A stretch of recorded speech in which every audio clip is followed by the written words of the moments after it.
আমার বাবা যখন আমাকে হুইল চেয়ারে বসা দেখেছেন, ওখানে বাবা চেয়ারে বসে পড়েছেন। বলছে আমার 35 বছরের সন্তান, তাকে হুইল চেয়ারে বসে রাখা হয়েছে, আমি বৃদ্ধ বাবা দাঁড়িয়ে থাকি কি করে? এখানে বলে যখন চেয়ারে বসে গেছেন, আমি চেহারার দিকে তাকিয়ে দেখেছি আমার বাবা কতটা অসুস্থ হয়ে পড়েছেন। সেই অসুস্থতা থেকে বাবা মৃত্যুর করে ধাবিত হয়েছেন। আল্লাহ তাআলা তাকে নিয়ে গেছেন, আফসোস নেই। কিন্তু আমাকে যারা হুইল চেয়ারে বসিয়েছেন, আমার বাবা সেই দৃশ্য দেখার পর পুলিশের লোকেরা যখন সান্ত্বনা দিয়ে মাথায় হাত দিয়েছে, খালু যান একটু ধৈর্য ধরেন, আমার বাবা দ্ব্যর্থহীন কণ্ঠে চেয়ারে বসা থেকে আবার দাঁড়িয়েছেন।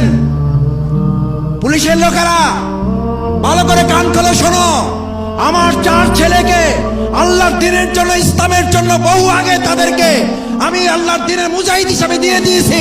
আর আল্লাহর সম্পদ আল্লাহ যেভাবে তাদের কাজে লাগায়, আমি সিরাজউদ্দিন তাতে খুশি আছি। আমাদেরকে কোনোভাবে থামিয়ে দেওয়া যাবে না।